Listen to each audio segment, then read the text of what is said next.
All right, hello YouTube. We are live on the video for D&D Sports Chat Live, returning in just a few seconds.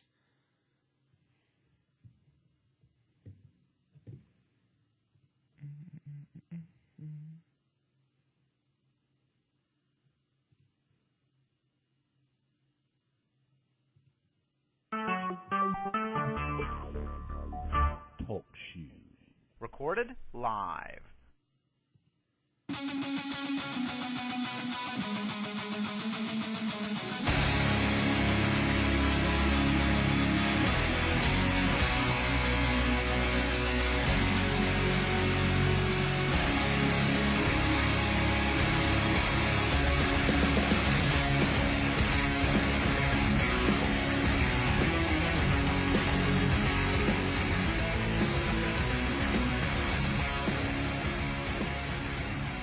Good evening, everybody, and welcome to our rebooted debut episode of D&D Sports Chat Live. We are coming to you tonight from the studio here in Garden City, Michigan. I am your host, Derek Partin, alongside my co-host tonight, Mr. Dan Bartley. Dan, how are we doing tonight, man? Doing well. How about you? Pretty good. It feels really, really good to be back on with D&D. We haven't done this show. It's been, can you believe, 3 years since we've done this show? It's kind of crazy how time flies. Holy shenanigans. I think we stopped doing the show, I think, right around August of 2013, and we kind of, split up, did our own thing for a while. Danny went to broadcasting school, got a certificate there, explored 97 the ticket, did some interning there. Currently is with, you're still with Cave Radio, right? Cave Radio Broadcasting, in the box every Monday from 8 to 10, and SRD, of course. Nice plug there. Tune in there Monday nights, 8 to 10, to In the Box Live. Myself, I know that we did do our wrestling show for a few weeks. We did Off the Ropes Live, and that was a pretty good run. I mean, obviously we only did 3 episodes, but I think it was more about us wanting to broaden what we talk about. Broaden the horizons a little bit. Yeah, everybody, not many people are wrestling fans out there nowadays. It's a nice topic to talk about. It's water cooler talk. If you have people that you work with or you're friends with, like you and I, that have watched wrestling for years. And that was kind of like how Off the Ropes was. I mean, we could talk hours upon hours of wrestling, but, you have to have an audience, too, to keep a show alive. And not many people were tuned into that show. So we did have luck with this show 3 years ago. We actually had some very, good guests. We had Sean Belegian, who is currently with 105.1 Sports, Detroit. And also we had Stephen Nason, former Whaler. So we definitely, I think we could have some better luck with this show as far as talking about all sports, hockey, baseball, football, racing, WWE. We can even incorporate a little bit of wrestling in this show. Yeah, absolutely. So. What's hot, maybe even throw in a few entertainment segs now and about. Yep, we did the same thing with our old D&D show, so why not continue with our new show? To kick things off, the Red Wings, obviously they're on idle tonight. They had a rough one though Monday. It was a day game on President's Day. A day game, 1 o'clock. What is the NHL thinking? Like, I get it, but they probably figure a lot of people are off. Maybe. No, absolutely not. No, I wasn't. College is in session. We're all still working. What is the NHL thinking? Kind of a slap in the face there, Gary Bettman. I'm not too sure about that. I know the ratings probably. I didn't even look at the ratings, but it's interesting. I think there was also another game that was that day. Mm-hmm. I think they played at like 3 o'clock. Was it Boston? I believe Boston played that day as well. But going back to the Red Wings, though, Jimmy Howard has been on the topic of a lot of people lately as far as his inconsistency. Has not won a game yet in 2016. December 3rd was his last victory. And then this one, 4-1, obviously giving up 4 goals. It's really, really sad to see, what Jimmy Howard has become. I know he's still got a little bit left in the tank. We know he's in his early 30s. But this is a guy I feel like that we really need to give some support to, give some more goal support. This is a team that does not score a lot of goals. I want to say we're averaging probably like 2.5 goals a game. But the consistency level of this team has to improve if we want to see something happen in the playoffs. But it's hard to be consistent when you're not playing. Mm-hmm. And he hasn't played.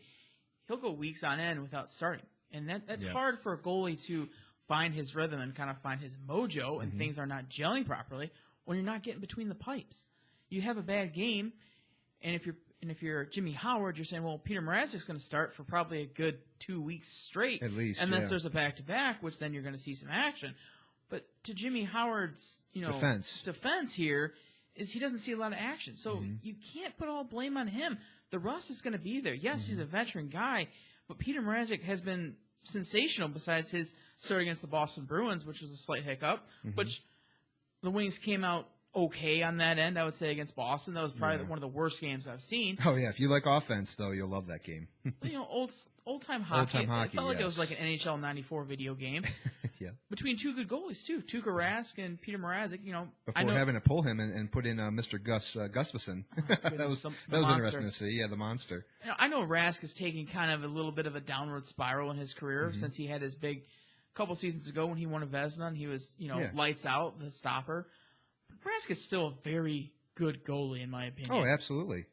And to have two good goaltenders with Mrazek and Rask just really crap the bed the other night was just really awkward to see. I know a lot of people were talking. I know I was listening to 97 on the ticket after that 6-5 victory against Boston, and they were saying that it's going to be interesting to see that even though a win's a win, it still spells trouble when you got your number one goaltender, the guy that's up for a Vezina this year, definitely, in my opinion, deserves some Vezina votes.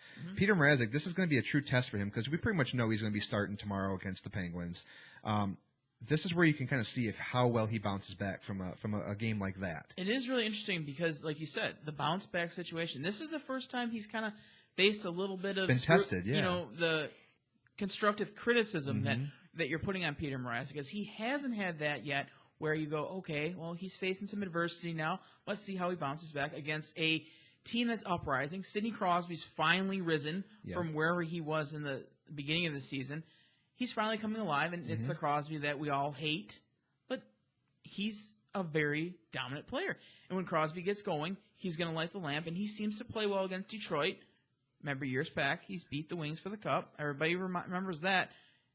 Everybody doesn't like Crosby here, but you have to respect what he can do. Absolutely, and I'm one of those people. I mean, I could say that, I'm a hater for Crosby for playing on the Penguins, but, oh, my God, I would love to see him in a Red Wings sweater. There's no doubt about that. Do you feel like the reason for the Penguins' upswing lately is because of Phil Kessel, in a way? Has he started coming into his own in a Penguins jersey? I heard the GM today, actually, from the Score, say that he was just kind of okay. Phil Kessel hasn't been really great. He hasn't been bad. Right. He's just been kind of there. He's just kind of been, okay, Phil Kessel, good name. Yeah, 16 goals, 19 assists in 55 games. That's mediocre. That's probably a second to third line player, which he is. I mean, he's still, not really an older guy. I mean, he's up there in his, I think, what is he now? 30? Is he 30 or 29? Somewhere around there? He's getting up there, but the production should be there. 5-time 30-goal scorer. When you're playing with Malkin and Crosby, and you leave the Leafs, who have nothing going, it seems like right now. There just seems to be a dumpster fire in Toronto, even with the coaching of Mike Babcock that can't save the Leafs. But there's no help in Toronto, let's face it. But going back on with the Leafs and Kessel, what it is with Kessel, I think, is the new team. He is now not the superstar. I think he's got to take over. Not the face of the franchise. He's not the face. That's Crosby. Yeah. That'll always be Crosby. Yep. Malkin's still playing second fiddle to Crosby. Yeah, in my but opinion. that's still probably the second best 1-2 punch next to guys like Kane and Taves. See, now that's really debatable. We can go into that in future weeks because I can go all day with you against Sagan and Jamie Benn, yes. That's on the uprise for sure for the Stars because they are leading the West, and that's a team they're a force to be reckoned with in the West. I'm glad the Red Wings are no longer in the West because I feel like they would probably be a lot more on the ropes for a playoff pitcher. We'll be seeing Dallas very soon, though, in a couple weeks. The trade deadline is against the Dallas Stars. Yep. So the trade deadline, and then you see the Dallas Stars the same day. So the Wings better make a deal because you're going to go into Dallas and you're going to get thumped, in my opinion, by the Dallas Stars. Yeah. I mean, it could be one of those off games, too. It could be one of those fluky games that we see where the Red Wings could outshoot them, they could outscore them. It could be a really good game for Peter Mrazek because, probably 9 times out of 10 he probably will be the starter. But, yeah, I feel like that Pittsburgh is going to be, going back to what we said about Peter Mrazek, is that is what I'm going to be looking for, to see how he can bounce back and at least get that consistency back up. Where we're talking about a guy that gets a shutout. I mean, I think it was, every 80 games or something like that? He has not 80 games. I'm trying to think what they said. 8, 80. I don't know what I was thinking, 80. 8 games, I think he has a shutout. And the guy is up there. I think he's got one of the best save percentages, goals against average in the league. And this is going to be a game, I think, for him that can spell his hopes for Vezina being on the uprise or kind of being not talked about. I would say that he's definitely in conversation for the Vezina, but right now, the guy certain guy in Washington, Braden Holtby. Oh, Braden Holtby. Is Lights absolutely tearing the roof off the joint right now for the Vezina. Besides Holtby, there's a lot of names that you can throw out there. One name, obviously, is Carey Price. He's gone. Yeah, so unfortunately. Carey Price is a guy who I had going into the season winning the Vezina. He was my early prediction. Not a very crazy move on my part. Carey Price is, when healthy, the best goaltender in the NHL. Yes. Price is injured.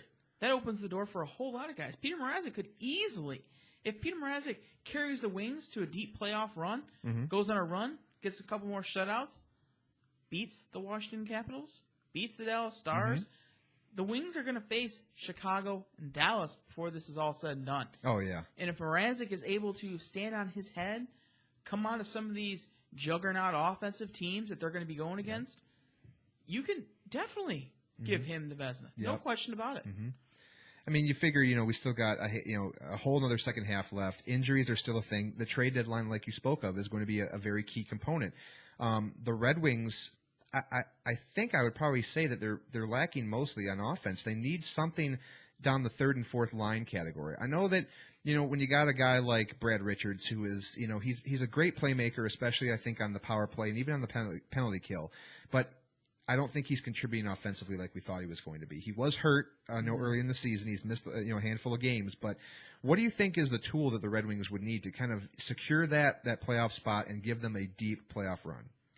So I think the Wings need two pieces. I think the Wings are not exactly a team that you're going to count a lot on Peter Mrazek, and that is the flaw for this team is defensively they're hurt.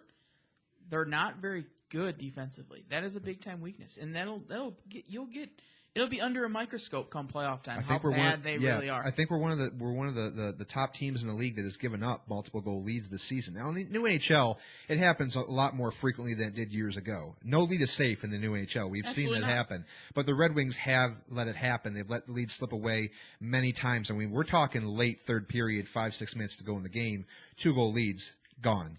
And you can't have that. And you need a guy who is 6'3", 6'4", Thomas Holmstrom-esque. Yep. He's gone, retired, forget about it. Everybody likes to bring up the old Detroit Red Wings. That's done and over with. Stop. Of course. Get rid of that whole conversation. Guys in front of the net, You need a guy who is a little bit of a force, and I'll throw out a few names, and I've done this in several shows, and I'll bring it up again. Scott Hartnell is the guy with the Columbus Blue Jackets right now. Just kind of a healthy scratch, just kind of around. But he's been around the game a lot. He's a veteran presence. Big-time veteran presence. You can throw him in. I know everybody in Detroit seems to be really high on Athanasiou. Yeah. Who is a very good player. His time is not right now, though. No. I feel like when they keep doing this, the bringing up, sending down with Athanasiou, I feel like this is a guy that still, just like Mantha, needs a little bit more time in the minors to kind of get, to find his rhythm, to find out if he can actually be a force up here when he gets called upon and not just to be called up for 2 or 3 games and get sent down. I feel like he needs a little bit more time down and spend a full season down in the minors. We saw what he was able to do. Where did he come from? Was he a college player or? I believe he came from juniors. Juniors, yeah. I mean, his numbers were great when we drafted him. I mean, I was very impressed with his numbers, and I mean, I really think that he's kind of. I'm not going to put him in the same category as a guy like an Anthony Mantha or even a Larkin. That's the thing is Anthony Mantha is really taking a back seat as far as a lot of Red Wings brass and a lot of Red Wings fans don't hear about him anymore. Is Anthony Mantha kind of just went under the radar? I know he got into a fight and got injured. Yeah, and he had a great junior career. Scored 70 goals or something like that. Yep. Some unreal more goals stat. in games played. Yeah. But what you do in the AHL is more of kind of an equivalent to what you're going to do in the NHL. Not exactly. Don't get me wrong there. The quality of players, who you're going to be playing with, the brash players that you're going to be playing with, it's a lot different. These are guys that are, but you're still scratching and clawing to get your way called up to the majors. I mean, obviously it's a big deal. But I want to touch on Athanasiou real quick. Yeah. Is what I see with him is he's got a lot of skill. The skills are there. He's got a decent eye for the puck. He's very knowledgeable of the game, but he still lacks what the Wings absolutely need. And the Wings need a guy that's got some sandpaper. I know I overuse the word grit a lot, but the Wings need a guy who can muck it up in the corners, not afraid to stand in front of the net. All you have to stand in front of the net right now is Justin Applicator. Mm-hmm. And that's going to get old. That's going to get old real quick. Because the Applicator's a guy that, he can throw his weight around. He's a playmaker, goal scorer. He'll fight occasionally. But that'll take years off of your career. And a guy like that, And you just signed him to a big lucrative deal. And you got to protect a guy like him, even though he can protect himself. I've said this before, and it's probably because I live in the past of old school hockey, but that's it'd what be me nice. and you share, and I get a lot of heat for that. And Oh, I get a lot of I criticism know. for that, and that's absolutely fine. I am an old school guy. I want to see some rough and tough hockey. I still in my own philosophy believe that old school hockey is not completely dead. Yeah, fighting is going to be out of the game. It's limited big time. It's not so much that I want to see fighting every single game. It's that I don't want to see the Wings get pushed around. Yep. This team gets pushed around every single season in the first round of the playoffs, and you get eliminated by a team that you arguably should beat. If you have some guys that are a little bit bigger, a little bit stronger on the puck, that can protect a guy like Larkin, will not let Larkin, Zetterberg, and Datsyuk get pushed around, and throw in like a Scott Hartnell player. Mm-hmm. Wayne Simmons, not a real popular guy. Great player to have. I don't see the Flyers giving up a guy like Wayne Simmons. I mean, that's a guy that he is. I would love to have a guy of his presence, being able to score 20, 30 goals a year and actually be able to get into fights. I mean, and not be afraid. That is a guy that I would love to have on my team. Wayne Simmons is a guy who's a great team guy as well. He is. And yes, he made a mistake. I know he with the Ryan McDonough thing with the New York Rangers. Next game out, NBC game of the week or whatever, just a couple of days ago. Yeah. He answered the bell. He fought, no problem. Didn't turtle, didn't run away. He did what he needed to do. Respect. The code of hockey was restored. Mm-hmm. Okay, moving on. Wayne Simmons, not a class act, but that's what the Wings' problem is. They don't have that guy who is going to shake some feathers, going to rattle some chains a little bit. That's what this team misses. I know. Remember last year, when the Red Wings were kind of on that really tough grit to try to get into the playoffs, and they acquired Eric Cole and Marek Zidlitsky at the trade deadline last year. The Eric Cole one obviously didn't work out. I think he played like 3 games and then he went down with an injury. Marek Zidlitsky, though, I feel like that really helped us. And he's a guy that obviously he's an older guy, 40 years old, been in the league a long time. He scored against us the other night. Yeah, he did. Yeah. But the guy can still play, and he has a very tough guy grit. Like you say, you use that word grit. I like that move. And even though we only had him for that second half, that would have been a great guy to see kind of, maybe sign him to a 1 more year deal with the Red Wings, because I think he fit in well here. Do you really want another guy, though, that at the end of his career, just basically out there going through the motions? I don't want any more early 30s. But if early you can, 40s. I know that you're talking about the age factor here. I know that the guy is 40, but it's not like he just skated in circles. He didn't go out there and skate circles. The guy produced. He scored goals. He was great on the power play for us, if I remember correctly. And I mean, they were big names when we got him, but I feel like he kind of made an impact when we got him. It was a short time, but he didn't really make an impact. I wouldn't say that's the word. I think he made contributions. Okay. I think that he was a guy who he's not the great number 5 that we're all accustomed to seeing with the booming slap shot and doesn't need to hit. The Wings don't need a guy like that. They need a guy who no more size on the back end. The Wings have good size. Yeah. Oh, they do. Big Erickson. Oh, goodness. Yes. Danny DeKaiser's got some size. Yeah. Mike Green's a big Abdicator's, guy. I think, 6'2", 6'3". But we're talking defensive. Oh, okay. Defensively now. For the Wings have some size. Zidlitsky is a guy who's, 5'7". He's not a big guy. But he does get the job done. I will give you that much. When they acquired him, I wasn't too thrilled about it last season. Mm-hmm. But he held his own. I wouldn't say it was a terrible acquisition by Detroit. If Detroit doesn't go out right now by the trade deadline, which is against Dallas, I do believe, and doesn't make some sort of move, it doesn't have to be a big splash. Like you're not going to go out to get Steven Stamkos. Eisman already said that. Throw that out of the bed. That's been way over publicized. It's never going to happen. Go out and make a move. I don't know who you want to go after right now.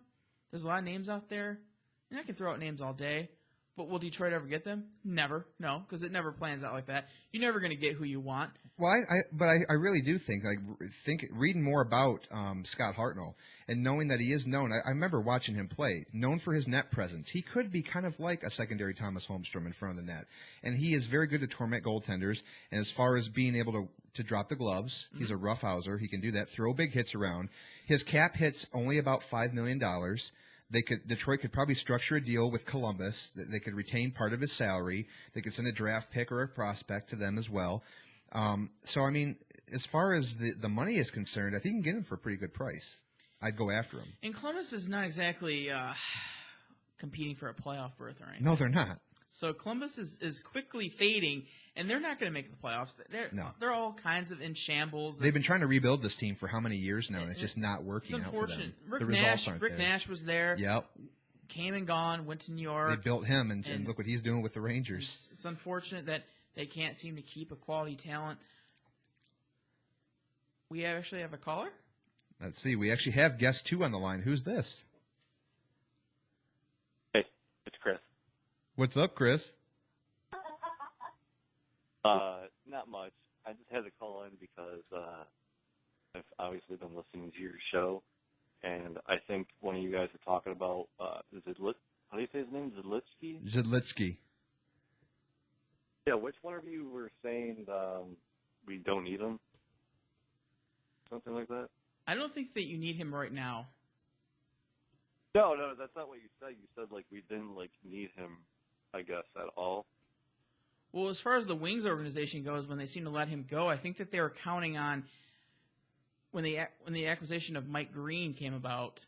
I think you were thinking about. Was he ever in line to actually come, to carry over and come back here for another year, or was it just kind of like a one-off deal? I don't think he was, but I can't remember what Danny said exactly. But I just think you always need a veteran guy on your team, regardless. That's why we picked him up. Well, I think Danny was saying something about maybe the age factor. I think that's what it might have been. See, I don't want a guy who defensively is aging. I think that you have Nicholas Cronwall in that boat as it is, and he's hurt. Mike Green is kind of past his prime, in my opinion, as well. You have Danny DeKaiser back there, and he's a good player. He's still kind of not even at his prime yet.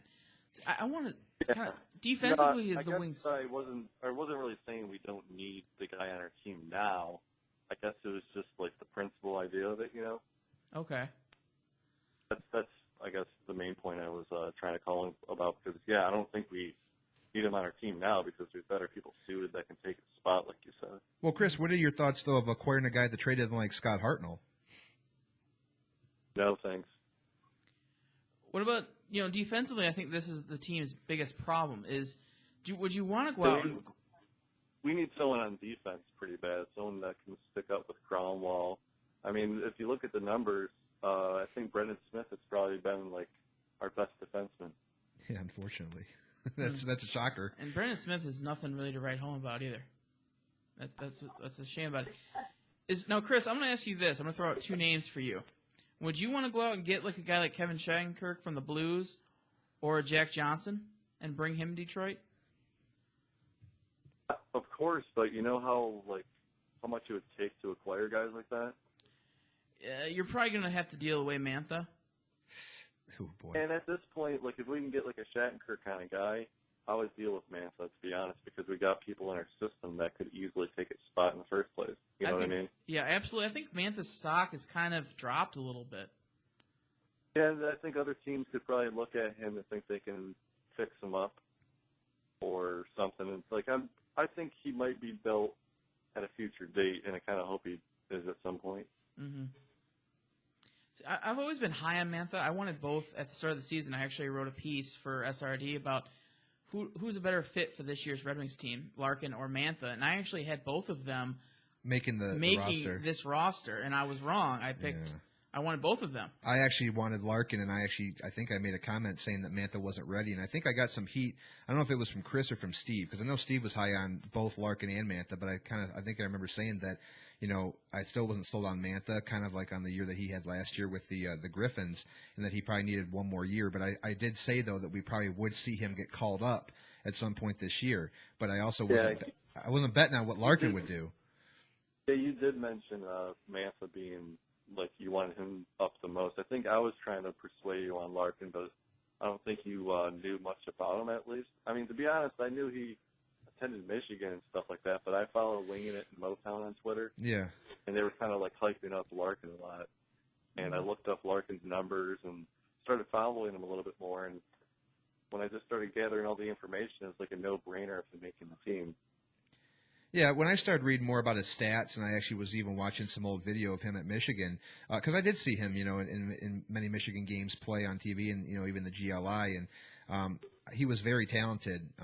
I think I knew a little bit more about Mantha, but even I think I was judging on what he would do this year based off of last year's numbers, because I know that was it Jim Devellano that was really hard on him last year. I believe that's who it was. Yeah, and I just remember saying well, maybe that's a sign that he ain't ready to go for this season. And I think I just remember mentioning that, after watching, training camp and everything and watching the preseason and what Larkin was doing even there, I think I made the decision that that Larkin would be better off on the team, and then having Mantha stay in Grand Rapids probably at least till the second half would be a better fit. But I don't even think we'll see Mantha this year. No. Doesn't look like it, unless the injury bug hits us really hard, really quick. I don't think so either.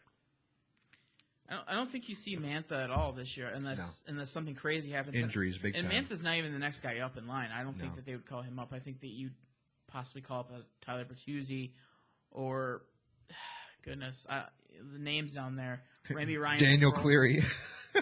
I guess, too, it's another thing about, calling up guys. I don't know how all the waivers and, all the things in their clauses work out exactly, but I know a lot of the moves that fans don't like.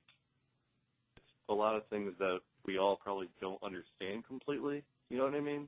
Mm-hmm. Yeah. Some moves that we have to call up, we have to do that because they only have a certain amount of times they can go back down to the minor leagues and so on. Yeah. That's Jakob one thing I know I could learn myself. Like Jakob Kindle has to clear waivers when they send him down. Yep. And, And so you just, yeah, I don't know. That's all I wanted to call in about. I'll just maybe hang up the phone and start listening again or something. Well, real quick, Chris. Obviously, kind of shine away from the whole trade deadline talk. Do you see a guy like Peter Mrazek still being in the Vezina conversation even after his lackluster performance the other night? Do you honestly think because he let in those goals that will hurt him? No. I want to know if you still think that Peter Mrazek is a legit shot at the Vezina right now. Yeah, of course.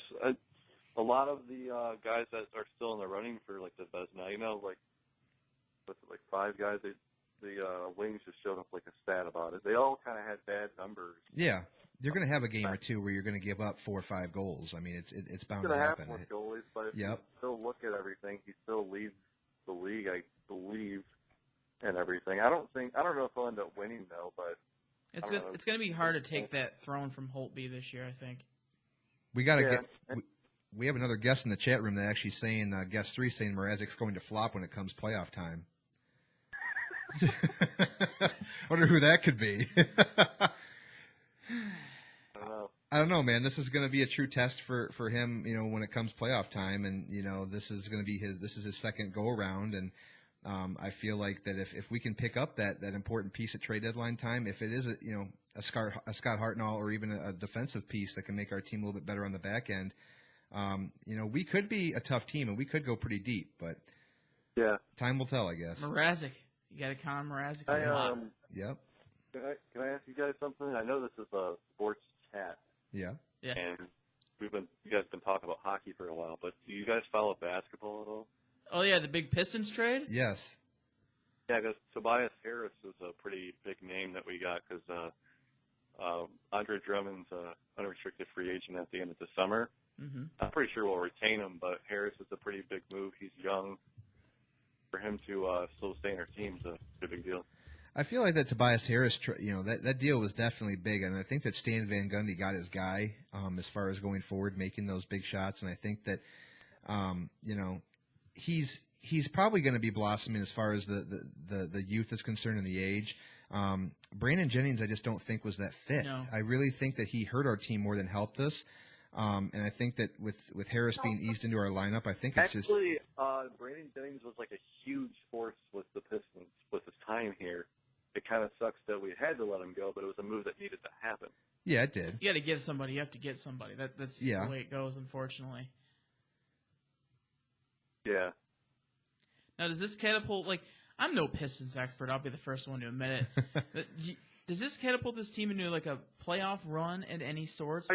Is the Palace going to be rocking? They're obviously trying to push for it. Like Stan Van Gundy is trying to mold his team into like the team that he kind of had in Orlando. Mm-hmm. I don't know if it's going to like work out and pan out the way he's trying to for the rest of the season. But for the future, yeah, I think it's a really great move for the future. It kind of reminds me a little bit of like, the go to work team back in the mid 2000s that won the championships. Is that, back in that day, they didn't have great players, but they had a great team, and everybody was on, just on task and did what they had to do to go out there and win. And I feel like with this move with Harris, we got him at great timing, because I think he had just missed 3 or 4 games before the All-Star break. I think he had an ankle injury. So he's coming fresh off of that, and I feel like he's going to really learn things quickly with this team. And I think that now with getting this piece and, of course, looking towards the future, we could have a potential team that could really go deep in the playoffs, because we're so close right now. I think we're 500 right now, but it's so close between, I want to say, like 6th place and all the way back to 10th or 11th. And you can easily catapult to 3rd place. I want to say we're only like 5 points out of even 3rd or 4th in the conference. It's so tight. We need a replacement at point guard after we got rid of Jennings, though. So I would stay tuned. I'm not sure when the trade deadline is for the NBA, but I think another move is probably going to happen. Probably a veteran guy, but yeah. It's pretty crazy to see too that the Pistons they have such a young core. They have no starter on the team older than 26. I mean, that's crazy to think. They're retiring. Billups and all these. Yep. Old timers that were the greats that we had the privilege of watching back when basketball was hot here in Detroit. Yeah. Basketball was over baseball for a little while here in Detroit for a little bit. Yep. Well, and rightfully so, because the Tigers, they sucked. The Tigers weren't good for Tigers came out of nowhere. Yeah. It's crazy too, because in 2006 when we did that complete reversal with the Tigers, when Jim Leland came here and we built that team to go to the World Series, the Pistons were still a force to be reckoned with, because they made it to 3 straight NBA Finals. I mean, this is a team. I mean, we had the Wings, we had the Pistons, the Tigers. We're all doing great things. Unfortunately, the Lions It wasn't back to back finals. We dominated for the entire decade in conference finals. Yep. Yep, conference finals. I just feel like I felt bad for old Flip Saunders, because I just felt like he could just never get over that last hump to get us all the way to the championship. And it just seemed like we were missing either that one key piece, or we just were making too many mistakes. But Flip Saunders, was a great coach for us, and he was probably one of the greatest that as far as the Pistons in the last decade and what they had. I think Flip, he did a lot for the team, and it's a shame that rest in peace. Yeah, rest in peace, old Flip. He did wonderful things with the team that he had here. Yeah, well, I just wanted to add a nice spin to this show, because I know you guys were talking about hockey and whatnot. So yeah, I'll get your on basketball. It looks like someone in the chat is talking about Tigers. So. Yeah, Tigers spring training tomorrow. Yeah, let's touch on that. One day away. Yeah, pitchers and catchers. It's crazy. Before you guys talk about the Tigers, I'm going to get going. I'll continue tuning in, but it was nice chatting with you guys. All right, thanks for joining us. All right, Chris. Yeah, come on future episodes. We'd love to have you on here for some chat. Take care. All right, later, man.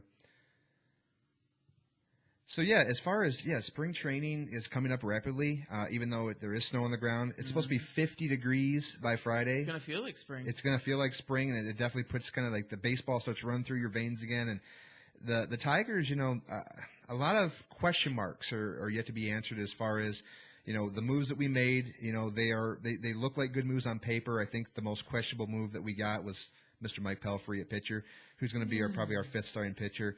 But just so many questions is JD Martinez, we just signed him from holding out that contract. My boy JD, this is a guy that, I remember, every time that I bring up JD, that Steve and Chris, they know, because they didn't know who the hell he was. Steve was like, well, who's this JD? He's probably just some nobody. And I knew a lot about him from what happened in Houston.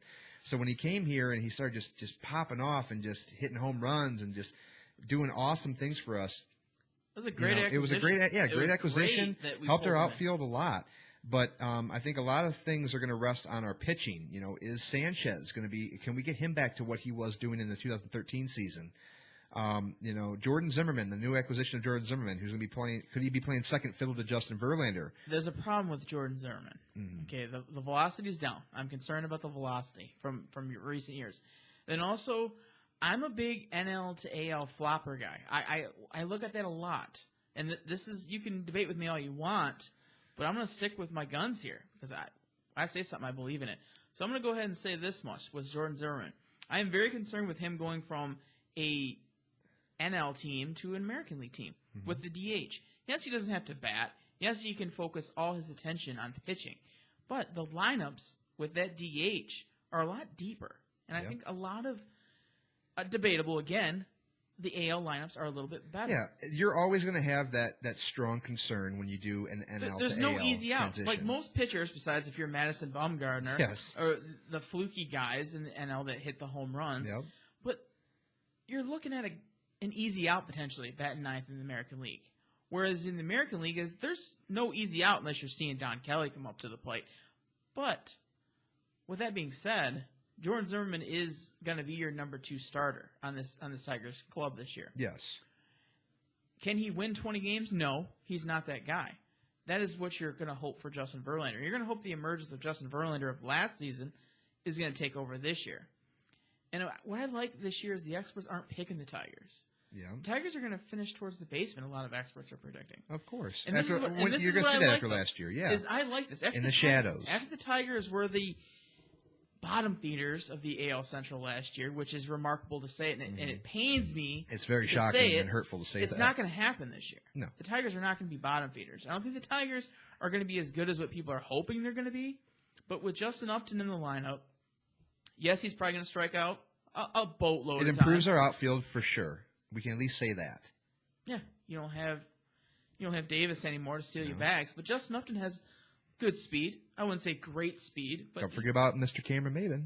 Cameron Maven. Now we got the whole Cabrera trade back. Yes. Yeah, isn't that crazy? We got the guy that we traded for Cabrera some 9 years ago, and he's back again. But the biggest question mark I think going into Lakeland right now is the pitchers. There's still 3 openings for the pitching staff. That final spot, a lot of people were thinking it's going to go to the lefty Daniel Norris. He appears to be the front runner, but you still got to remember guys like Shane Green, Buck Farmer, Michael Fulmer, and of course Matt Boyd. They're all in the mix. Shane Green's not making it. Shane Green, Daniel Norris has got that. Yeah, block. he has to. It's not official. They're not going to announce unless it, something magical happens in spring training that just catapults some of these guys up there in the running. But I think, in my opinion, it's going to probably be between guys like Daniel Norris and Buck Farmer.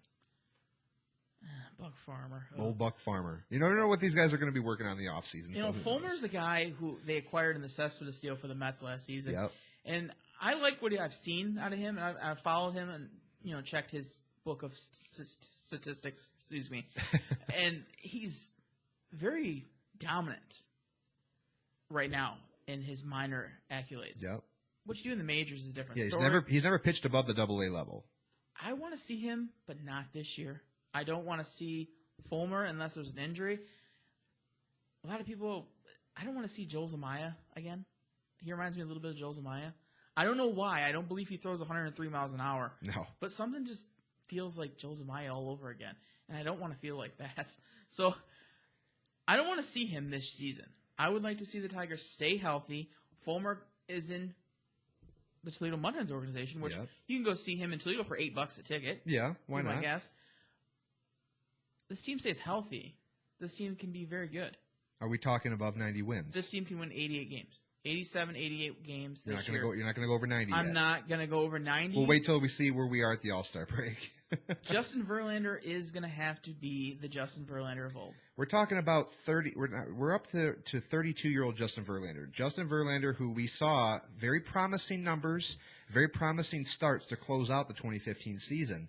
That, I think, got a lot of people's tails wagging, so to speak, as to okay, are we seeing the old JV? Is this must-see JV again all over? And believe me, I want it in my heart to believe that this is going to be JV from old.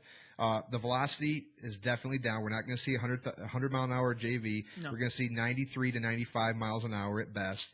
But as long as that control is back, if you can get that slider, oh my God! I mean, JV could be up in the running for 15 to 18 games, in my opinion. I really think that if he stays healthy and can keep whatever he had to close out 2015 and even improve on that and work on his velocity control, I don't see why not.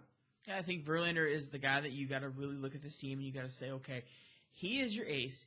I believe that they announced today that he starting will be, opening day already. Opening day. That's got to be some sort of like record to announce your opening day starter. Like the Tigers 3 said months. David Price will be starting opening day. Oh David yeah, Price absolutely. David Price will start opening day. He for broke Boston. that, which he did. He broke that streak last year of I think Verlander had started like 5 or 6 consecutive opening days before David Price came along. So yeah, I think that you made the right choice there, and at least it gives him a lot of confidence to start off the season.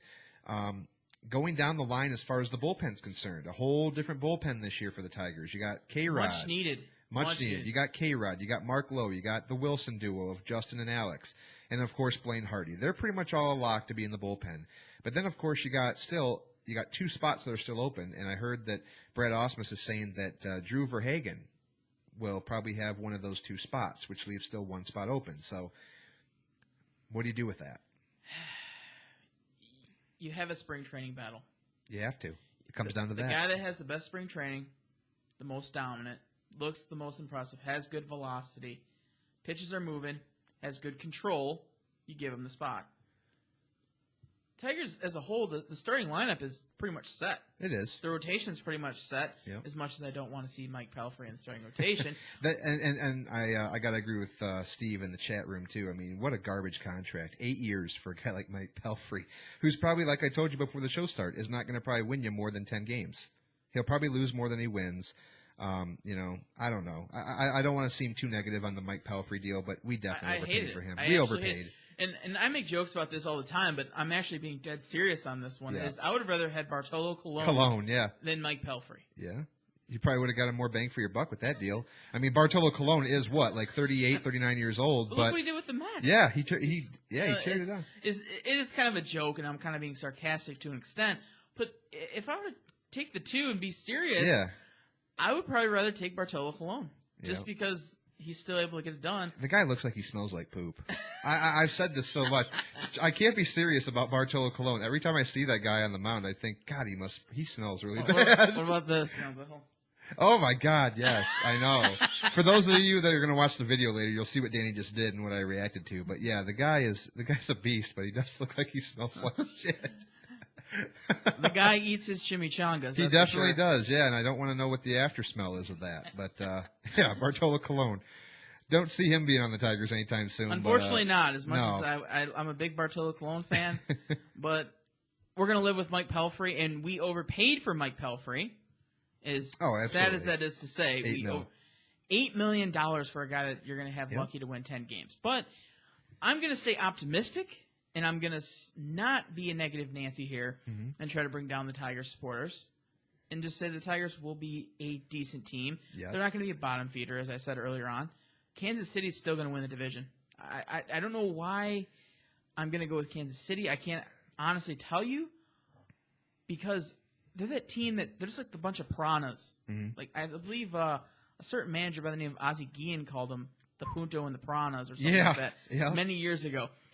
But they're a team that just sticks around, and they lost. Johnny Cueto is no longer there. Of course, Johnny Cueto was nothing special. When he was with the Royals. Anyway, now I believe he helped them. He did help them in the postseason, I would say. No, he was not good. You don't think World Series? The World Series he was good, but besides his starts, he was very lackluster. He was a guy. Weren't the Tigers kind of looking into him a little bit around the trade deadline?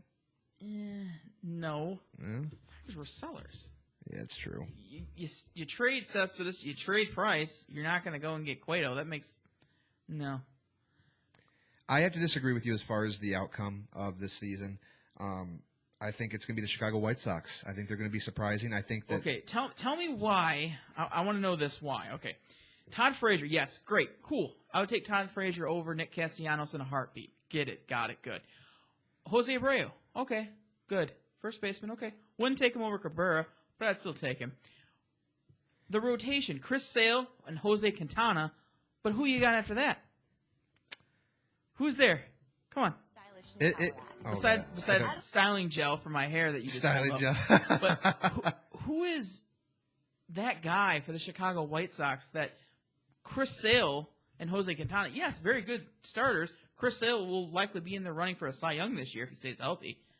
But Jose Quintana is a guy who owns the Tigers. Matt Latos. Matt Latos, okay. The rotation, that is their concern. It doesn't have to be a superstar team. I mean, obviously on paper, they're probably, not. The rotation's not going to take you nowhere, though. It's definitely up for debate, but I don't know. Something tells me that they're a team this is what we're doing, debating. I know, and good radio. I know, and this is the thing about Chicago is that their team, they're a team kind of like Minnesota was back in like probably late 2000s, is where they kind of go into the season not big favorites. No, I don't know, man. I feel like they could be a team that pops up out of nowhere.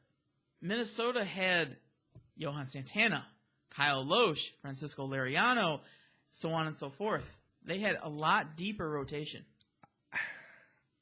I feel like I can throw these names at you and scare you all day.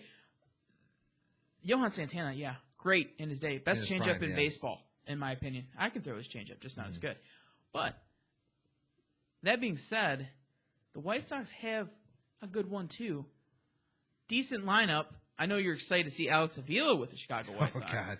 I know you're stoked. Tiger fans are going to be dreading the day when he goes popping off on the Tigers. That's the thing that's probably going to happen. When Alex Avila rolls into Comerica Park for the first Tigers game, are you booing him? Are you cheering him? Nothing. I probably wouldn't do anything. I mean, he didn't leave on his terms, really. Daddy took over the team and said, okay, son, you're going to have to Daddy showed tough love to his boy, for sure. I mean, I got to give Al Avila his props there for not making it, a personal issue and keeping him here. But, I think that they made the right move. I mean, there's no doubt about it. James McCann is your guy. James McCann is the guy for the future. And the guy I think he's probably a better catcher than Avila is right now. I mean, Avila, you got to remember, is having terrible leg problems. Knees are shot. Concussion problems. I mean, the guy, he's missed a lot of time over the last couple seasons. And so a guy like James McCann, I feel like adds some more youth, some depth. He has a pop to his bat. His first career home run inside the Parker. I mean, come on. How can you have a better, first career home run than that? But I think he will have that presence, and he will definitely, I think, bring more credibility to our catcher's position. And what I like about James McCann is a lot of people might forget about this. Last season, he had a little bit of a run-in with Jose Iglesias. Yep. And David Price went on Twitter and supported James McCann's leadership and said that James McCann will wear the C one day. Yeah. Kind of like Jason Varitek with the Boston Red Sox. You don't see many C's these days You're in not baseball. going to see very many C's. That's kind of a hockey trait. But I like to see one of the best pitchers in baseball, David Price, give that vote of confidence to James McCann like that. It's not something you see very easily. And Jose Iglesias, I believe what happened is he was lazy for a ball, and McCann kind of called him out on that. Yeah, I heard that. That was the big kind of instance that happened last season for the Tigers. And I like James McCann kind of maybe giving him a little bit of the business a little bit there. I like a little bit of fire. The Tigers need some fire. James McCann might be that guy one day, Jason Varitek-esque kind of like player. I like that. I like some fire behind the squad. Yeah, I mean, I think that you need that more often because we didn't see that leadership from Avila here. He was great at throwing guys out. He was one of the top catchers in the league for throwing guys out. But got the McCann now. But I also think that he just didn't show that leadership at the catcher position. Alex Avila is not a guy that I would ever see wearing a C as a guy like McCann would. And he was more of like a quiet type, and he was very brief with his interviews. He could really, flag a pitch. He was so hit or miss. I mean, we're talking about a guy that could go off and hit 1 or 2 home runs a game and then just be dead quiet for, another 10 games. Kind of like a Johan Franzen, if you will. I knew that was coming. You knew it was coming. Come on. You knew it was coming. Yeah, inconsistency. And James McCann is a guy, I'm not a big hater on catching.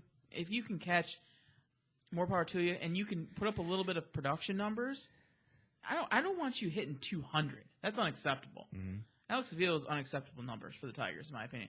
Yes, he could frame a pitch. Yes, he was a great catcher, but you need a little offense there. James McCann's going to at least hit 260, 270 every year. Yes. Bank on that. Absolutely. Alex Avila's not going to do that for you. Chicago White Sox will see that firsthand coming up in another month or two. Mm-hmm. What do you think about Jose Abreu this year? Do you think we're going to see repeat numbers? I think he kind of had a down year last year, in my opinion. I think that he'll come to surge now that he's got some protection. Todd Frazier inserted in that lineup instantly. Jose Abreu sees a lot better pitches. Whereas last season, you got a lot of guys pitching around Abreu because there's no protection. If you have a guy like Todd Frazier, yes, he's the Todd father. Yes, gosh, I don't know how Cincinnati's living right now with all these trades. All he got left, I think, is Phillips, Brendan Phillips, the pride and joy of Cincinnati. And Pete Rose going to the Hall of Fame. Cincinnati Hall of Fame. If I'm a Cincinnati Reds fan, I ain't buying tickets this year. No. They got rid of everyone. Cincinnati, that's a dumpster fire. Yeah, it is. That's really a shame because that was a team on the upswing that was maybe a couple pieces away from making a legit chance at the World Series. I really think just within last year and a couple years ago, they were very close, especially a couple years ago. That was a team, and of course, Mr. Fireballer himself. I mean, that was that was interesting. how that all went down because Aroldis Chapman. As far as that, I mean, he kind of was on the caution lights were up because there was a domestic disturbance thing going on right before that trade went through. Yeah, he's a hothead. As much as his hot arm, he's a hothead as well, apparently. It seems like that could be the case. Yep. But I have a question for you right now, and I have a question to listeners. If you want to call in, 724-444-7444. Call ID is 140-650-pound. For all the Talk Shoe listeners out there. We have 4 people in the show. Who is the best bullpen this year? I know it's spring training. You haven't seen a lot of these guys, but the Tigers have had one of the worst bullpens in recent seasons. Yes, but it still was able to get them far in the playoffs. But who is the most improved bullpen? Kansas City for recent years has held that title as the best bullpen in baseball. But look at the three-headed monster in New York. Man. Dylan Betances, Andrew Miller, Aroldis Chapman. Goodness gracious. If I'm a pitcher for the New York Yankees, I am jumping up and down right now. They got something to work with. I can go 6 innings and go eat donuts, basically, and I'm going to get a win. Because that's how good that bullpen is. That is a shutdown bullpen and a half right there. I think that is your best bullpen in baseball. Do you think it's enough, though, with the offense that they have, the lackluster offense that the Yankees currently have?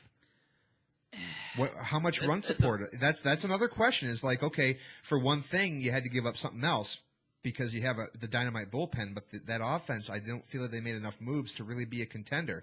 With that bullpen, you have a chance at winning 90 games just on the bullpen. But if you can pull up that lineup for the Yankees, and you can really look at that in depth, you can look at some things that are going to happen.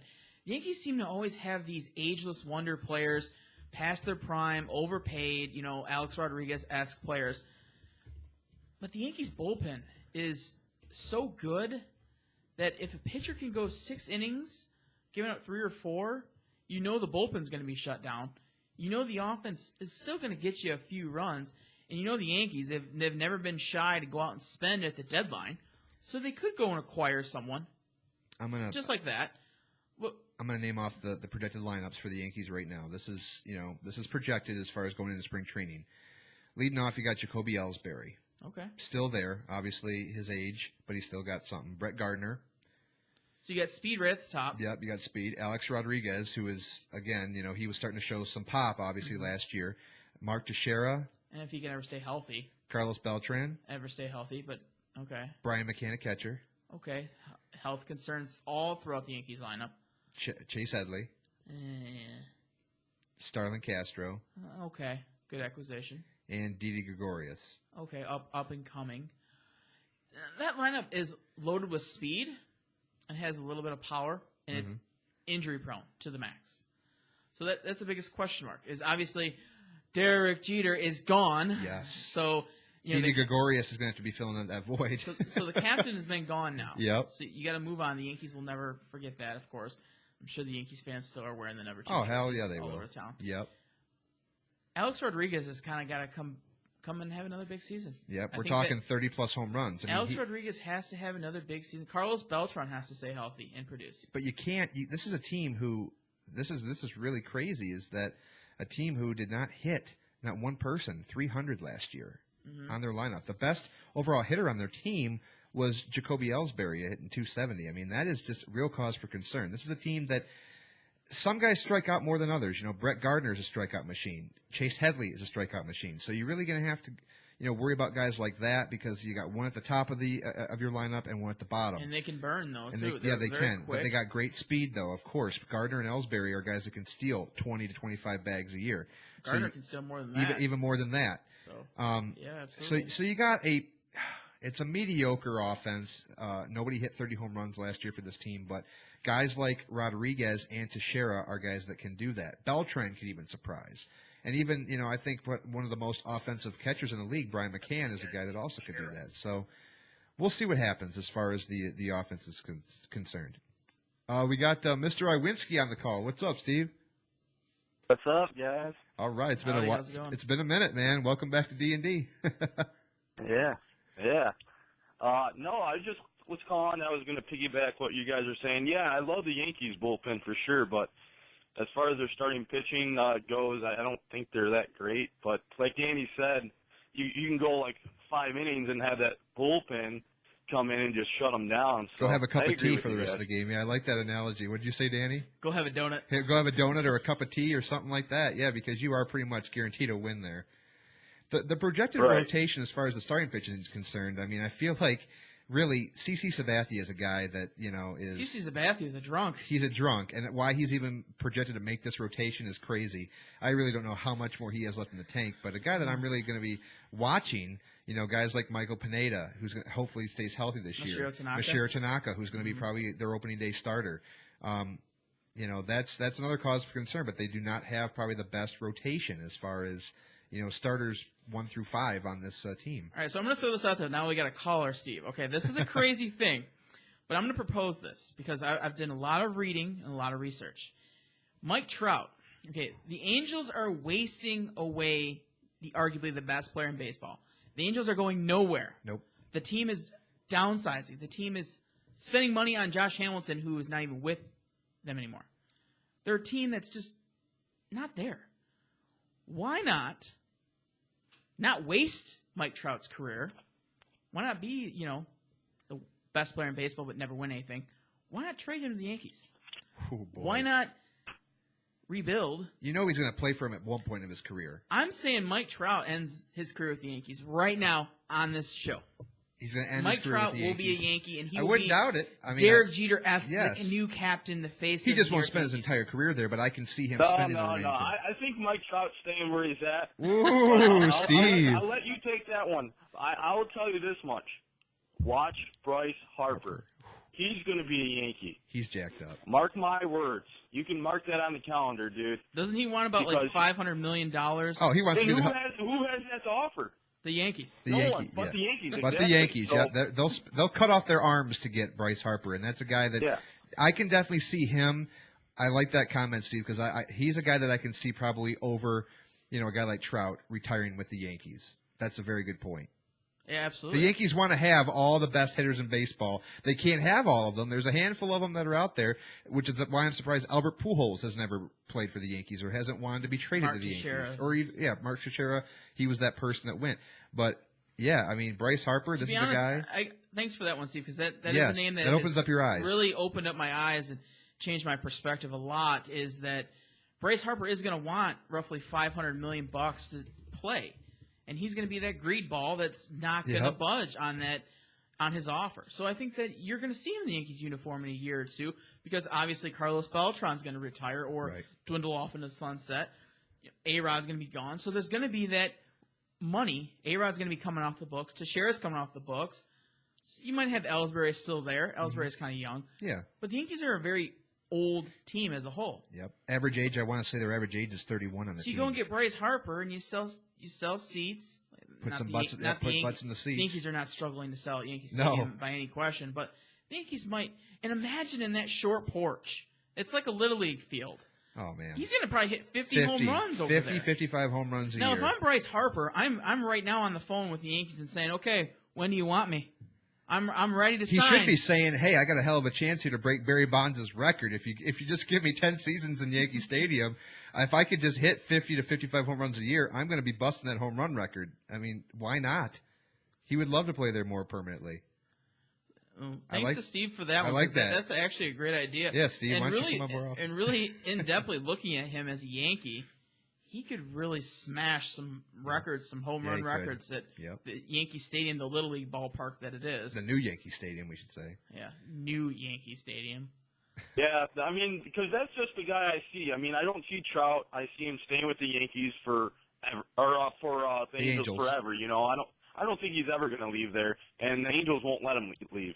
No, they'll lock him up. They'll give him whatever he wants. He's the face of their franchise, I think, for the long haul, and they're going to pay him whatever he wants because, and deservedly so.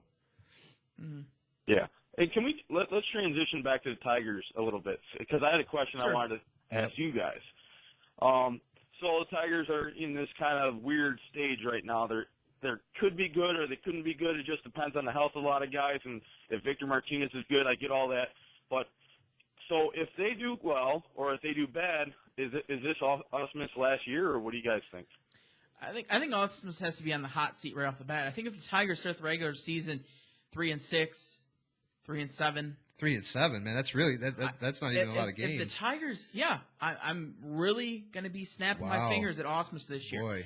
I'm a big Ausmus hater. I'll be the first one to admit it. Okay. I don't like Asmus, is what I call him a lot. Asmus, yeah, we call him that too. The fact of the matter is he's not getting it done. No. And I'm a guy who wants results now. If I don't see changes, if I don't see improvement, hit the door. That's every day our jobs. If we don't perform, if you go into Gordon Chevrolet and you just stink up the joint, you're going to get canned. We're going personal. It's just how it is. It's life. Professional baseball, you can't go out there and crap the bed and be a bottom feeder last season for the Detroit Tigers organization. You're losing games. Yourself, personally, you're not putting the right moves out there. You're not making the right decisions. You're not making the right moves. Gone. I think, and I'm with you. I'm not an Ausmus fan by any means. I wouldn't say I'm a hater, but I'm very strong dislike. I feel like he always just does not show the emotion, the fire, like a guy like Jim Leland, who would just light up a clubhouse. But I also feel like the lack of experience. Inheriting a team just 2 years ago that was still at the top of their game, anybody could have coached that team to 90 wins, in my opinion. But yeah, this is definitely going to be somewhere where I'm going to be really watching out of what they do. I'm going to give them a month, and if this team is under 500, you're being really generous. I am. I'm being more generous than you are, but I'm going to give them a month, and I'm going to see. I'm going to hit the panic button a lot sooner than we would have last year, because I know last year we were thinking, when All-Star break comes. Then we'll see where we are, and we just never we got worse post All-Star break. But then it was like, all right, when we heard that we re-signed Ausmus to kind of finish what he started, the mess that he already had, who else was there available? Everybody was talking about Ron Gardenhire, but this is a guy. But Ron Gardenhire was up at the top of the list, and yes, he did great things with Minnesota. But look at his postseason record: 6-31 or something like that in the postseason. I mean, come on, you cannot plan for the future of a team with a guy with a postseason record that horrible. But Manny Acta, that's another possibility. But I don't know, Steve. What about you? How much leeway are you going to give Ausmus this year? I mean, I agree. You got to keep him on a short leash, but then you kind of got to look at the team you have. You know, you don't have that great team that you had back in 06 or 07. You know, or even 12. Oh yeah, back when it was firing on all cylinders. 12 is the best chance that we had. What team are we going to get? Yep. And exactly. So it's like, does it really fall on Asmus? Like, I agree, I don't like him either. But does it fall on the players, too, to play? Do they respect Asmus? Or, is it the players having, just poor lack of effort? So it's kind of like, you kind of just watch and see. And I think Avila's a young GM, and I think he's going to, take account for with that. And I think that's why he's back, because Avila just wants to give him that chance. So I agree, you give him, the start of the season, see how he does, and then, just go from there. I mean, if he starts flopping, you got to just probably get rid of him. And are you giving him till the All-Star break? I mean, maybe the All-Star break? I'll give him to the All-Star break. All right, so from Danny to me to Steve, our leeway kind of grew a little bit. Danny's giving him like 2 weeks. I'm giving him a month. And I'm ready to crack that whip, and I'm ready to. I think he'll break the record. Danny's just, he doesn't like him. Danny's fed up, and I understand it completely. The fans that don't like him, they wanted him gone last year.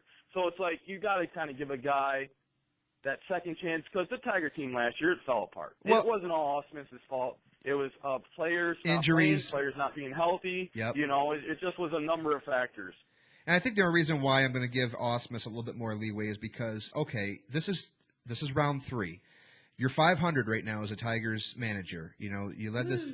I mean, come on. It's kind of the same thing with Stan Van Gundy, I guess you could say as well, or not Stan Van Gundy, but Caldwell for the Lions, which we can talk Lions later. But the guy with Ausmus, I feel like this is now your third shot. You should have enough experience. You kind of considered yourself a veteran now, as far as managerial is concerned.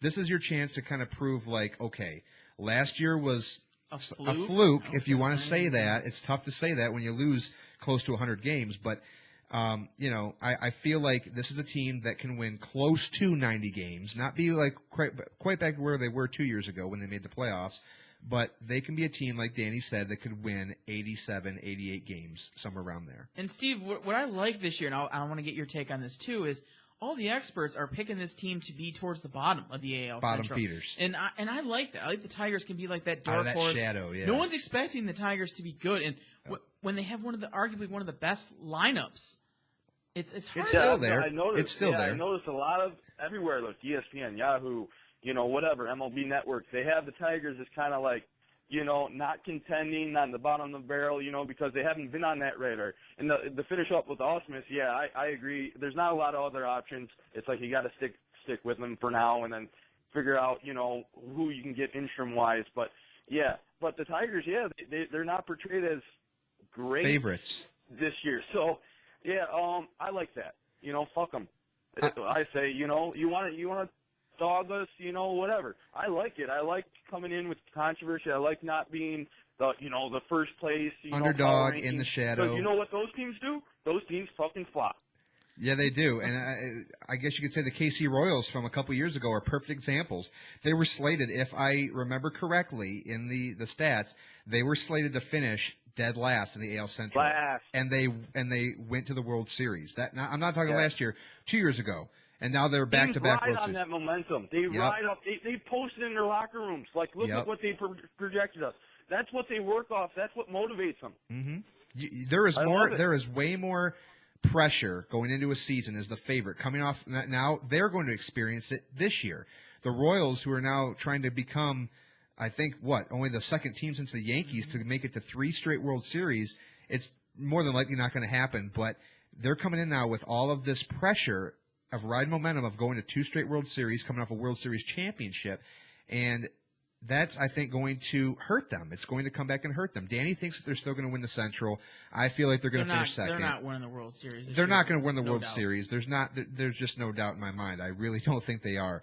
But I'd rather be, like you said, in a team like the Tigers' position. Guys like that are just totally off in the shadows, and they have to ride that wave of momentum, and they only will get better with all the hate. You know, you got to embrace the hate, and it lights a fire under your ass. It is. It'll light a fire under your ass, and it get everybody just fired up, and that's when you start going on a streak and winning games. So, more power to the Tigers if they can build momentum off of being towards the bottom of everybody's list.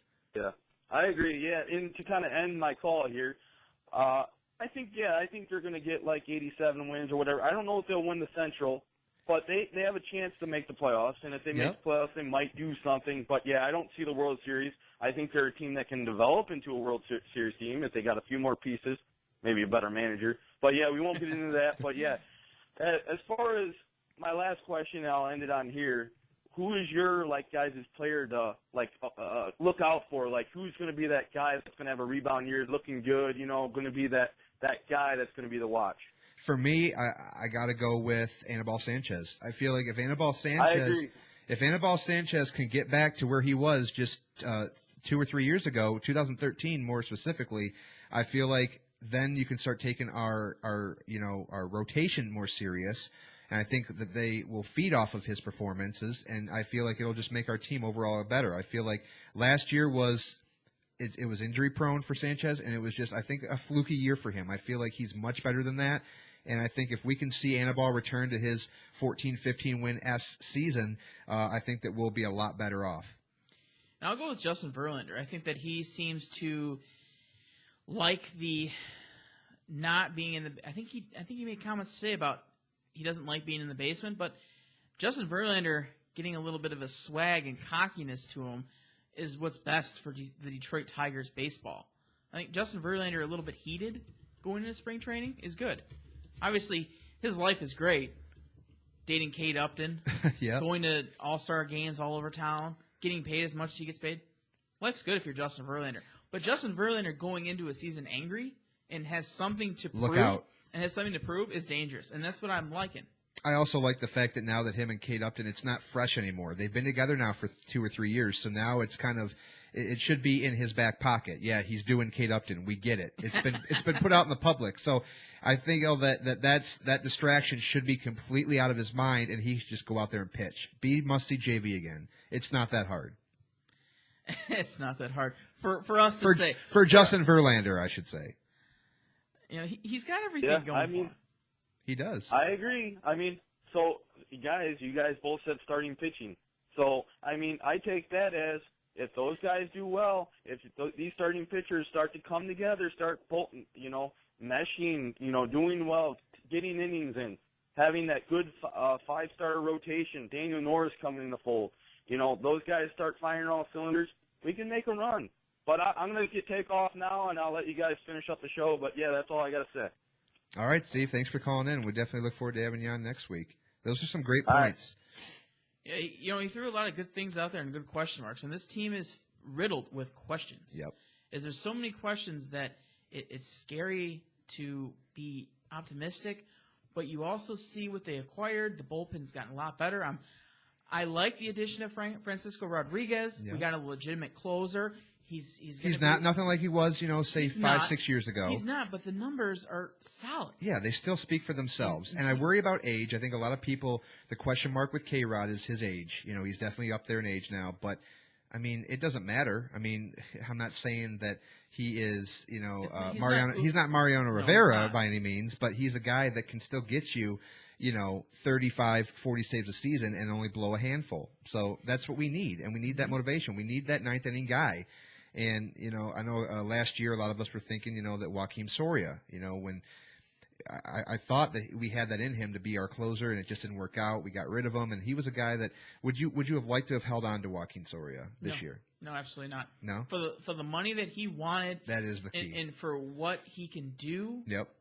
It's not worth it. Go out and get Francisco Rodriguez. Go out and get, Wilson. Make other acquisitions. Mm-hmm. There's other pieces out there that are cheaper, and the statistics are very similar, or even possibly even better. Right. Soria's, you've seen what Soria can do. I know he wasn't on top of his game when he first got here. It did take him several games to kind of get into his own. He's past his prime. Yes. The injury bug has bitten him. His better years were with KC. There's no doubt about it. He'll have a good season. Mm-hmm. Absolutely. Kudos to him for getting a big deal like that for a reliever that pitches a couple every day a week. Soria's a guy, will shut the door, but in those big games, he's going to blow the game. Another guy that everybody seems to forget about is Joe Nathan. Yeah. Joe Nathan he wants to pitch again. Yeah, he does. At 42 years old. Obviously, the Detroit Tigers aren't going to pick him up. It's so funny how last year, going into preseason, spring training 2015, I think everybody was talking about Joe Nathan. Like, that was like, everybody was amped up as like, all right, he's going to be healthy. This is going to be our closer. Like, when we first even got Joe Nathan, everybody was excited about it. And then look at the flop he turned out to be. I don't want to see this out of K-Rod. I really don't. Because you know how fast Tigers fans will turn on a closer here. That is very true. We know that. And that is a concern. Yes. You don't want to have the same circumstances happen and Tiger fans turn on you. Right. It's terrible that when players and fans alike, nobody likes to lose. No. But you hate to be bandwagoners. I mean, Detroit fans are very, I guess you can say, we can be very hit or miss, but we love to win here. This is a winning city. We've seen it with the Red Wings, the Tigers in recent years. And so when you get used to going from a team that was just considerably garbage for, the earlier part, the latter part of the 90s to the early part of the 2000s, and then kind of coming out of nowhere to become these huge powerhouse, team, I feel like, fans will turn on you because they get used to winning. And, what have you done for me lately? Yeah, it's always that. That is how it is. Yep, in Detroit and a lot of cities that are used to winning. Chicago, New York, we're notorious for it as well. But that's how it is. But you're going to have, down years like last year to kind of just get yourself remotivated, re-energized, refocused for a whole new season. And this is like the most exciting time to be a sports fan in Detroit. I mean, when spring training is right around the corner, and then just before you know it, in just 2 short months, opening day will be here, and it's a whole new start. And I feel like as you said earlier, we're going into this as a whole different aspect because we're coming off of a terrible season.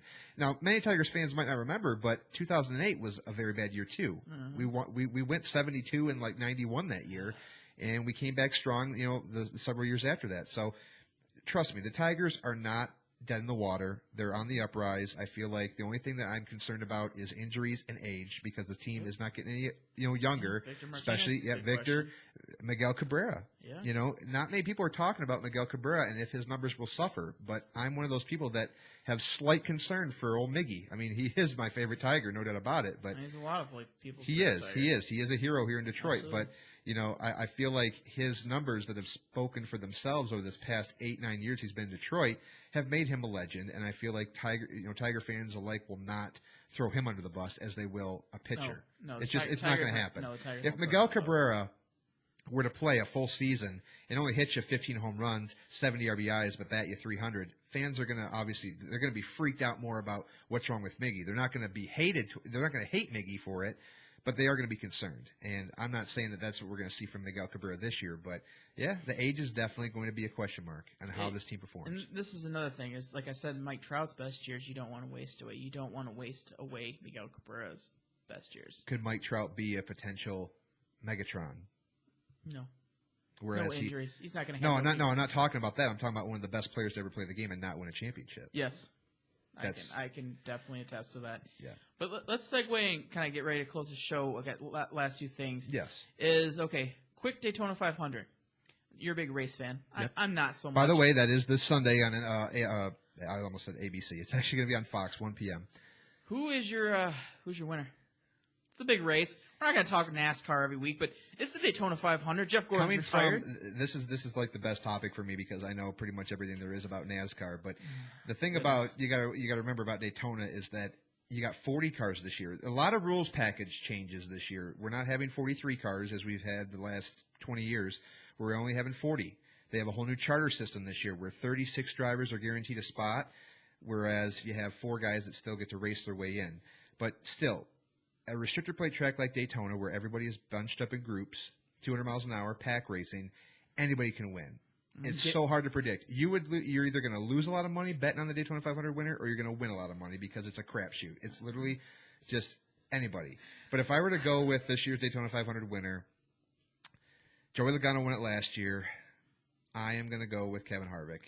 I know that he's a guy that he's coming off a great year last year. He's 2014 champion. He won the 500 in 2007. I'm going to have to go with Kevin Harvick. I'm going to be rooting for my boy Jeff Gordon's replacement, Mr. Chase Elliott. He won the pole. He did. He won that doesn't mean anything. You can start either first or you can start dead last at Daytona. It does not matter. But, not that I'm going to be pulling for Kevin Harvick, but if I had to pick a winner, I'm going to pick him. He's been really fast this week, this whole entire speed weeks. He qualified near the front. They actually have tomorrow, they're going to be having the Can-Am duels, which determine, the first and second spots are already locked in. The front row is already locked in, but then they have these 2 duels. They're 75 lap duels. And the first race determines the inside row. Second race determines the outside row. So, it's getting educated in NASCAR. I know. I could go on and on about NASCAR. I'm not going to do that. Some things, but I'll be the first one to admit I'm not. I know. I can pick your brain on NASCAR all day. I know. And be just like with me and you with baseball. I mean, you got me over baseball. We're pretty locked on hockey, and I know, but Steve and you definitely got me hooked on baseball. But yeah, go Chase Elliott though. It's gonna be so weird. And I'm gonna pick someone just to piss you off. Jimmy Johnson. I thought you were going to pick Dale Jr. I mean, I don't know, man. He is going to be he's the new top dog at Hendrick Motorsports now that Jeff Gordon has retired. Old number 48. Jimmy Johnson is now the head guy. See the new Rainbow Warrior? That was dead a long time ago. But no, he's the big head honcho at Hendricks now. He's been the longest tenured Hendrick driver. He wins. He gets results. You can't complain. No, even if he cheats. I can't stand him. I really hope that Jimmy Johnson is on the way out in the next 5 years because I don't want him to beat Gordon's mark. He's currently got 75 wins. Jeff has 92. It's going to be a hard way to catch him. But I mean, if he does race for another 4 or 5 years, he could beat him. Definitely. But Jimmy Johnson seems to win a lot. He's going after that 7th championship. He wants to tie Petty and Earnhardt. We'll see if it happens. So that's NASCAR news. That's this Sunday at 1 o'clock on Fox. This Sunday as well, is Fastlane. Two big things happening this Sunday, not just the Daytona 500 and Walking Dead, but WWE Fastlane. We're going to close the show really quickly. I know that we mentioned that we're not doing Off the Ropes anymore, but we're going to have a quick little WWE segment. We're going to pick just our winner in the main event. We're not going to do the entire pay-per-view, but as far as the big triple threat match for the number one contender spot to face Triple H at WrestleMania, you got Roman Reigns versus Dean Ambrose versus Brock Lesnar. Who wins? And what happens? 2 words. Believe that. That's your winner. That's your winner, and I think that anybody that knows a little something about wrestling nowadays will know that, of course, is Roman Reigns. Unless WWE pulls a complete 360 on the plans of this match, I'm picking Roman Reigns as well. I know that WWE's been teasing a lot about Dean Ambrose. He just dropped the Intercontinental Championship this past Monday on Raw to Kevin Owens, which kind of surprises a lot of people, me included. I was pretty happy about that. I was happy, but it also makes you wonder, what does that mean for Dean Ambrose at Fastlane? It makes you think that he could win. It makes you think that all the plans that we're thinking that Roman Reigns is going to be the victor and Dean Ambrose is just there to get pinned. Or was that WWE creative trying to pick our minds? It could have been just, okay, we're going to mess with the because fans. you figure if he was to retain the Intercontinental Championship on Raw, that, okay, well, he's obviously probably going to just, lose the match. He's going to get pinned just like he's there to get pinned. Because you're not and he's going to probably face Kevin Owens at WrestleMania. But now, he still is inclined to a rematch. Yeah, which after he loses, which he'll probably lose, it was just Kevin Owens. It was all a ploy. He'll get his rematch. Yep. At WrestleMania. Yeah. Or maybe even possibly a few weeks. He's close. Raw. Dean Ambrose is very close to being obviously he is in the main event picture, but as far as championship contender, he's close, and he is over. It's so sad and sickening to be a fan these days with the way that they push guys and the way that which guys they choose to lead the pack, if you will. Roman Reigns has been that guy now for the past 2 years, which a lot of fans don't understand, me included. It's not an organic person to cheer for. He's more of a character. Dean Ambrose is more of like a person, kind of like a Stone Cold Steve Austin-esque character, whereas it's a lot of his real person inside of his character, and that's why I like Dean Ambrose, and I think that's why he's over with a lot of fans in wrestling, and that's why a lot of people have been pulling for him lately. Mm-hmm. But yeah, I think we're both in agreement that the Roman Reigns is going to go on to WrestleMania, probably defeat Triple H, and finally get his WrestleMania moment that has eluded him for the past 2 years. And then him and The Rock can hug and do whatever they're going to do. But I'm more excited about the night after Fastlane.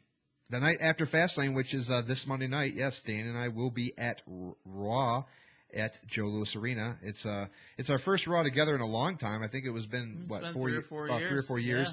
Yeah. For me, it's actually I think my 4th or 5th straight Raw. I try to make it to every Raw at the Joe. They come here once a year, which in my opinion is not enough. But yeah, it's a fun time, and hopefully we see some surprises, maybe some returns. Who knows? But yeah, looking forward to seeing AJ Styles in the WWE in person. Ring. I've seen AJ Styles in TNA. I, as you as well, would like to see Bray Wyatt. Yes, we missed out on that last year. As much as I know you want to see The Undertaker return, unfortunately, it's probably not going to happen. They're going to wait it out. But you can still hope, because WWE is predictable at some points, but then sometimes they can throw a curveball your way, and you get all excited, and there's The Undertaker. Yeah. But Brock Lesnar will be there. So it should be a good show. I think we'll get our money's worth, and it'll definitely be a show that we can remember. Any Raw show seems to be sticking in my head. I normally do. Yeah, after the show's over, I usually do remember a few matches and moments from the Raws I've been to. Mm-hmm. So as long that's all I said. I said this to you, I think, the other day when you bought the tickets, is that, as long as I can get my money's worth and I remember everything that happens there very vividly, then it's well worth it. As long as I don't get beer spilled on me or anything like that, or I'm sitting next to some kid spilling nachos all over me all night, then I'll be thrilled. Can only hope for that not to happen. But that's pretty much it for our show. Is there anything else, Dan, you wanted to add real quickly? Did we cover everything? I thought it was a good show. Not First a bad debut show. A couple callers, and we actually had 6 people in the chat room at one point. So definitely a big thanks and shout out to all of our fans out there tonight, and hopefully we can keep the momentum going into future episodes and get some more callers. And I think it can only get better from here. So just remember, guys, every Wednesday night live here on TalkShoe.com, 8 p.m. Dan, you want to just give that show ID and that number one more time? All right, call us in next week, 724-444-7444. I know it's a heck of a lot of fours, but you'll get it eventually. I'll repeat it one more time, 724-444-7444. And the call ID is 140-650-POUND. I'm excited to go to the gym tonight. Yep. I'm really excited. I got my water. I'm going to be hydrated. I'm ready to get back. Clanging and banging at the gym tonight. Back at the Planet Fitness. I think I might join you too. It's still not too late. I think I might want to just maybe get an hour of cardio in tonight. I feel pretty good. I think it's definitely it's a good night to go to the gym. It's not too cold. I think it's pretty comfortable outside. I think it's comfortable. And then go see Deadpool for the love of I mankind. will. Yes, we will talk about that. Yeah, you hear it here, folks. Next week's show, because we will be seeing Deadpool this Friday night. So yes, next week we'll have a small little entertainment segment, and we will discuss Deadpool without no spoilers, but we will touch on it. So, anyways, yes, we were going to call this one a podcast. So on behalf of myself, Derek, and my co-host Danny, this has been our debut rebooted episode of D&D Sports Chat. We will see you all next week.